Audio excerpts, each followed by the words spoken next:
আপনারা যে যেখান থেকে আমার ভিডিওতে চোখ রাখছেন আপনাদের সকলকেই অভিনন্দন। কিছুদিন পূর্ব ছিল সবুজে শ্যামলে ঘেরা, আজ ব্যতিক্রম অপরূপ এক সৌন্দর্যের লীলাভূমিতে পরিণত হয়েছে। বর্ষার পানিতে মনের আনন্দে এই মুহূর্তে আপনাদের সামনে একজন শিল্পী মন আছে, কিন্তু অর্থনৈতিক সংকটের কারণে যিনি নিজেকে প্রতিষ্ঠিত করতে পারেননি। তবে তার আমার চক্ষু আবেগের ফলে মনে অদম্য কৌতূহল, তিনি একদিন গান গেয়ে মানুষের মন জয় করবেন। যদিও তিনি পেশাদার কোনো শিল্পী নন, তবুও তিনি দর্শক মন জয় করতে চান, দর্শকের ভালোবাসা পেতে চান গানের মধ্যে দিয়ে। কেন ভাই, দর্শকদের উদ্দেশ্যে আপনি সেই গানটি পরিবেশন করুন। যদিও আপনি খালি গলায় বাদ্যযন্ত্র নেই, তবু আপনার কাছে আশা করি দর্শকদের উদ্দেশ্যে ভালো কিছু উপহার দেবেন। আপনার ভিতরে সংস্কৃতি আছে, আপনার ভিতরে যে একটা মনুষ্যত্ব আছে, আপনার ভিতরে যে একটা মানুষ জাগ্রত আছে, সুপ্ত প্রতিভা জাগ্রত আছে, গানের সুরে দর্শকদেরকে সেই বিষয়টি তুলে ধরুন। নীল আকাশে তারাগুলো হাসে কোথায় কোন দেশের, সে আমাদের বাংলাদেশে। মাঠে মাঠে পাকা ধান দেখি আজুরাই প্রাণ, বাড়িল রে বাংলার মান, হার বাড়িল রে বাংলার মান। নীল আকাশে তারাগুলো হাসে কোথায় কোন দেশের, সে আমাদের বাংলাদেশে।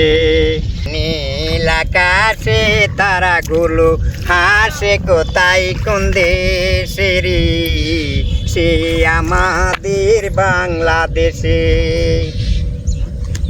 মাঠে মাঠে পাকা ধান দেখি আজুরাই প্রাণ, বাড়িল রে বাংলার মান, হার বাড়িল রে বাংলার মান।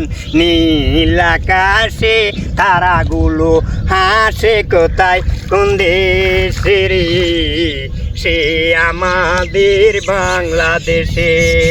গাছে গাছে আমি দামি চাইয়া দেখি সবুজ গ্রাম, জুলাই পাতা দক্ষিণা বাতায় আসে রে, আর জুলাই পাতা দক্ষিণা বাতা আসে রে।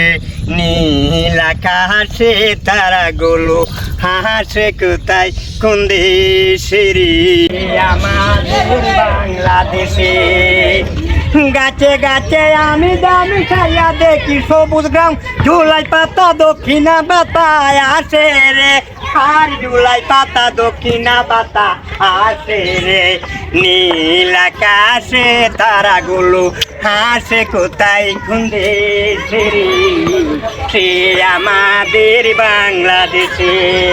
বড় নদীর বুক বাসিয়া পালের নৌকা দেই ঠুলিয়া, বৈশে মাঝি বৈঠা হাতে নিয়া রে।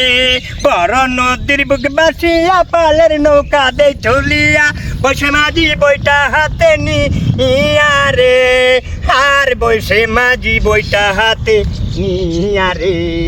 নীল আকাশে তারাগুলো হাসে কোথায় কোন দেশের, সে আমাদের বাংলাদেশে। প্রিয় দর্শক, গেনু ফকিরের গান আপনাদের কেমন লাগলো কমেন্টে এসে জানান। যদি ভালো লেগে থাকে তাহলে শেয়ার লাইক দিয়ে আমাদের সঙ্গে থাকুন। পরবর্তী ভিডিও দেখার অপেক্ষায় থাকুন। আল্লাহ হাফেজ।